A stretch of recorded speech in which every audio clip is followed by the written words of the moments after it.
Hi everybody, Tom here off screen. This is just a little example of why we ask the lawn mowing contractor to blow their trimmings away from our beds.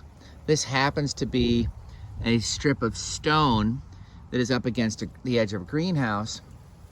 But watch what happens when the clippings get blown into that bed. Pardon my shadow. This is less than a couple of months ago, and it's really fascinating. I happen to know that underneath this pea stone is a layer of fabric. If I pull this out really carefully here, look at that. Look at the massive biomass relative to what's on top. This is not mowed in here. These are the seeds that were blown in from the grass out here, blown into this pea stone, and took in the pea stone, which is nothing but 2 inches on top of a fabric. And then look at this network of roots that have formed on top of that fabric just from a couple of seeds blowing in. So this is a perfect example of a couple of things. One, please don't blow clippings into planting beds, because the same thing happens with mulch.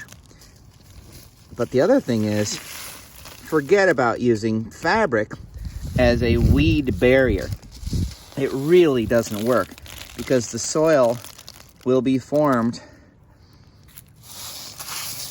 by everything that makes its way down through that pea stone and gathers on top. This has literally only been maybe 2 months here, and it's October, and this is a very established network of weeds on top of that fabric, which is literally under about 1.5 inches, maybe 1 inch of pea stone.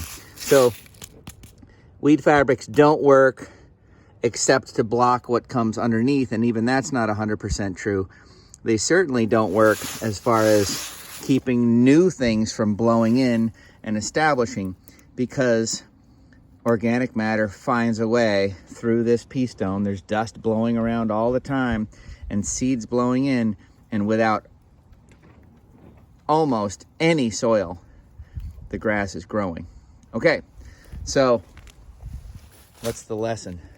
Don't blow your clippings into the bed, and instead of attempting to keep weeds out with weed fabric, keep the soil very porous with compost, and keep it mulched with composted wood chips or some sort of decomposed, semi-decomposed bark, so it's really easy to pull these out instead of having to wrestle with roots that are trying to fit down into that network of synthetic fiber. There you have it. Thanks for your interest.